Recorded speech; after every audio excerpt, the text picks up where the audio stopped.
Olá, meus irmãos, sejam bem-vindos a mais um Palavra Encarnada, nossa meditação diária a partir do Evangelho. O Evangelho de hoje, sábado, dia 15 de outubro, está em Lucas, capítulo 12, versículos de 8 a 12. Mais uma vez, nós nos reunimos em nome do Pai, do Filho e do Espírito Santo. Amém. Vinde, Espírito Santo, vinde por meio da poderosa intercessão do Imaculado Coração de Maria, vossa amadíssima esposa. Vinde, Espírito Santo, vinde por meio da poderosa intercessão do Imaculado Coração de Maria, vossa amadíssima esposa. Vinde, Espírito Santo, vinde por meio da poderosa intercessão do Imaculado Coração de Maria, vossa amadíssima esposa. Diz o Evangelho de hoje. Naquele tempo, disse Jesus aos seus discípulos: todo aquele que der testemunho de mim diante dos homens, o Filho do Homem também dará testemunho dele diante dos anjos de Deus. Mas aquele que me renegar diante dos homens, será negado diante dos anjos de Deus. Todo aquele que disser alguma coisa contra o Filho do Homem, será perdoado. Mas quem blasfemar contra o Espírito Santo, não será perdoado. Quando vos conduzirem diante das sinagogas, magistrados e autoridades, não fiqueis preocupados. Como ou com que vos defendereis? Ou com que direis? Pois, nessa hora, o Espírito Santo vos ensinará o que deveis fazer. Meus irmãos, especialmente sejam bem-vindos os irmãos que estão acompanhando o Palavra Encarnada de hoje, diretamente do Encontro Despertar. Sejam bem-vindos à nossa meditação diária a partir do Evangelho. No caso do Evangelho de hoje, que também é memória de Santa Teresa d'Ávila, convidamos você também a acompanhar especialmente o Inspira Santo de hoje, para meditar a partir da vida do testemunho dessa grande santa, doutora da Igreja. O Evangelho de hoje, ele é uma continuação direta do Evangelho da liturgia de ontem, sexta-feira, onde nós meditamos a partir do valor da verdade. E o Cristo aqui continua falando que os discípulos não devem ter medo de testemunhá-lo, não devem ter medo de defender a verdade até o fim, não devem ter medo mesmo quando eles forem conduzidos às sinagogas, aos magistrados, às autoridades, que eles não devem ficar preocupados sobre o que é que eles vão dizer, porque o Espírito Santo os ensinará todas as coisas. Então, em continuação ao Evangelho de hoje, de ontem, nós continuamos a ser motivados a colocar a verdade na sua primazia, em primeiro lugar. Às vezes a gente tem medo daquilo que o Papa Bento XVI chamava de o martírio dos dias de hoje, que é o martírio da imagem. Às vezes a gente fica com muito medo do que é que vão dizer, do que é que vão pensar sobre nós, simplesmente pelo fato de nós professarmos a nossa fé. O que não significa sermos moralistas ou querermos, de uma forma espalhafatosa, impor a nossa fé sobre os outros. Não se trata disso, mas de testemunhar com coerência, com maturidade a nossa fé.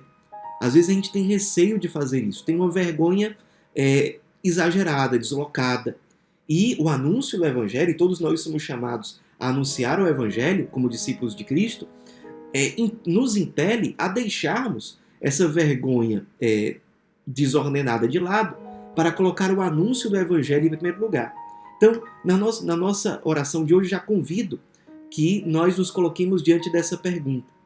Quando e de que forma nós estamos deixando a nossa evangelização paralisar por conta da vergonha, por conta da falta de coragem, de iniciativa, de anunciar o Cristo diante das pessoas? Quando é que nós estamos deixando de evangelizar por esse receio, por esse medo desordenado? E em segundo lugar, uma coisa que eu proponho para a nossa meditação de hoje. Jesus nos alerta em relação àquilo que nós conhecemos na igreja como pecado contra o Espírito Santo. Jesus diz assim, no versículo 10 do Evangelho de hoje: mas quem blasfemar contra o Espírito Santo não será perdoado. Ou seja, Jesus está falando sobre um tipo de pecado que não pode ser perdoado. São Tomás de Aquino, doutor da Igreja, dizia que o pecado contra o Espírito Santo é imperdoável pela sua própria natureza. E por que isso acontece? Segundo o Catecismo da Igreja Católica, o pecado contra o Espírito Santo é um fechamento à ação da graça de Deus sobre nós. O problema não está em Deus, o problema está em nós. Por isso que é um pecado que não pode ser perdoado, porque nós nos fechamos à ação de Deus sobre a nossa vida. A misericórdia divina não pode nos alcançar porque nós recusamos, no mau uso do nosso livre-arbítrio, nós recusamos a misericórdia de Deus atuando sobre a nossa vida. Então, como é que nós nos fechamos em relação à graça de Deus?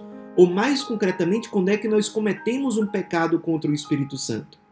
O grande Papa, São Pio X, nos ensina 6 formas pelas quais nós podemos pecar contra o Espírito Santo. As 6 formas, segundo São Pio X, são: primeiro, o desespero da salvação, ou seja, colocar todas as suas esperanças nesse mundo e não acreditar na possibilidade da vida eterna, do paraíso. Por exemplo, quando nós cometemos um pecado e achamos que aquele pecado é imperdoável para Deus.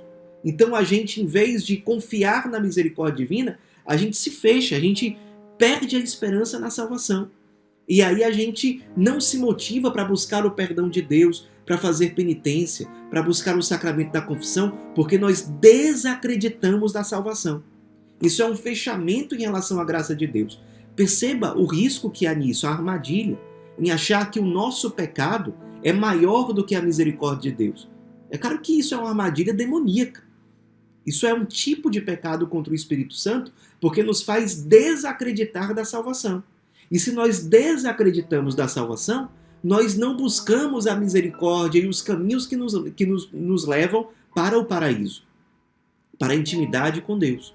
Segundo tipo de pecado contra o Espírito Santo, a presunção de salvação sem merecimento. Ou seja, eu acho, ao contrário da primeira forma, que eu vou ser salvo de qualquer jeito. Então, eu continuo tendo uma vida marcada pelo pecado, eu não busco conversão, eu sou arrogante, eu sou presunçoso. Eu acho que, no final das contas, Deus vai me salvar de qualquer forma, então eu vou viver de qualquer forma, eu não quero saber de conversão, eu vou continuar com esses pecados, enfim. É óbvio que isso é um fechamento à ação da graça de Deus. É uma ação diante de Deus profundamente arrogante, autossuficiente. De forma consciente ou não, é a pessoa se colocando no lugar de Deus.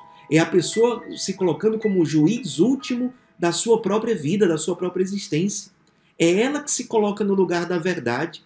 É óbvio que isso é uma ação também demoníaca. Na prática, todo pecado contra o Espírito Santo é uma postura demoníaca no fim das contas. É a pessoa se colocando no centro e querendo que Deus esteja a serviço dela.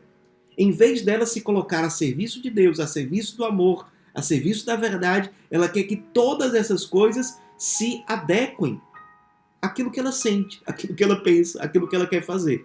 É óbvio que isso é também um fechamento à ação da graça de Deus, portanto é um pecado contra o Espírito Santo. Terceira forma, negar a verdade conhecida. Então, aquilo é apresentado como verdade pela igreja, pelo evangelho, pelos papas, pelos santos. Mas a pessoa diz, não, a verdade é aquilo que eu defendo. A verdade é isso que eu determino. A pessoa também está se fechando à ação da graça de Deus. A pessoa, por exemplo, diz, não é verdade que a confissão perdoa os pecados. Não é verdade que Cristo está presente na Eucaristia. Não é verdade que, o aborto é um pecado mortal que gera excomunhão. A pessoa está se colocando, ela, no lugar de todos os papas, de todos os santos, ela se coloca acima da verdade conhecida, pelo menos conhecida pela fé cristã, e é óbvio que ela se fecha à graça divina. Ela não tem a conversão que ela precisa ter, porque ela nega a verdade que a impele aquele caminho de conversão. Então, é importante que a pessoa exercite essa docilidade em relação à verdade. Senão ela se fecha à ação da graça de Deus, e aí é claro que a conversão não pode aparecer. Quarto ponto. Quarta forma de pecar contra o Espírito Santo. A inveja da graça fraterna. A inveja, pessoal, é um tipo de pecado que vai tomando conta do nosso coração e nos impede de nos converter. A inveja nos impele a ficar falando mal dos outros, a ficar difamando, caluniando, que são pecados graves, mortais, que nos tiram da graça de Deus, nos tiram do estado de graça, e me impede de me abrir para os outros, de servir, me impede de me abrir para os pobres, me impede de estar em comunhão com a igreja, porque eu relativizo o valor da fraternidade. Eu relativizo o valor dos irmãos. Acontece uma coisa boa com os irmãos, se o irmão faz uma coisa boa, eu tenho uma inveja, eu tenho uma tristeza diante daquilo, e aí eu me fecho à ação da graça de Deus na vida daquele irmão. Eu não quero saber, eu só quero ressaltar as fraquezas, os erros daquele irmão. E isso faz a gente ficar numa situação constante de pecado, de afastamento da graça de Deus. É um fechamento da graça. Essa questão do quebrar a comunhão, do querer sempre ter a razão, querer sempre estar brigando com os outros, causando divisão e tudo mais. É óbvio que isso é também uma forma de pecado contra o Espírito Santo. Quinta forma de pecado contra o Espírito Santo, a obstinação no pecado. Ou seja, aquilo é pecado, mas eu não quero mudar. Eu quero continuar naquela situação de pecado. Eu quero continuar, eu não me desapego daquele pecado. Claro que aqui, basicamente, é o pecado mortal, aquele que nos tira da graça de Deus. E a pessoa não quer mudar. Ela não quer sair daquela situação de pecado. Então ela está se fechando à ação da graça. O perdão divino não pode alcançá-la porque ela não quer mudar. Porque ela não é, pessoal, que a pessoa quer mudar, está na luta e continua caindo. Não é isso. É que ela simplesmente não quer mudar. Ela não quer dar esse passo. E a sexta forma de pecado contra o Espírito Santo é a impenitência final. Ou seja, a pessoa chega no fim da vida, na beira da morte, e ela não quer se arrepender. Ela não quer mudar. Mesmo uma vida completamente marcada pelo pecado, se a pessoa, naquele último instante, ela se convertesse com sinceridade, ela poderia ser salva. Se ela se arrependesse com sinceridade, ela poderia ser salva. Mas mesmo no último momento, ela continua reafirmando o seu pecado. Eu não me dobro. Eu não quero servir. Eu não quero reconhecer que o que eu fiz estava errado. E é claro que essa pessoa se fecha à graça divina. Ela não quer aderir à misericórdia de Deus. Ela comete, portanto, pecado contra o Espírito Santo. Então, que a gente traga essas coisas para o nosso exame de consciência. Não é para a gente ficar apontando os erros dos outros, mas é para a gente trazer essa reflexão para nós mesmos. Será que eu estou cometendo algum desses erros aqui? Portanto, será que eu estou cometendo o gravíssimo erro do pecado contra o Espírito Santo? Aquele que impede que o perdão divino nos alcance? Para vocês que estão fazendo despertar, será que o fechamento do meu coração está me impedindo de viver bem esse retiro? Está me impedindo de corresponder à graça, à misericórdia de Deus que está atuando sobre nós? Vamos abrir o coração. Vamos, quem sabe, buscar a confissão, buscar o arrependimento sincero e permitir que a graça de Deus atue sobre nós. Ave Maria, cheia de graça, o Senhor é convosco. Bendita sois vós entre as mulheres, e bendito é o fruto do vosso ventre, Jesus. Santa Maria, Mãe de Deus, rogai por nós, pecadores, agora e na hora de nossa morte. Amém. Em nome do Pai, do Filho e do Espírito Santo. Amém.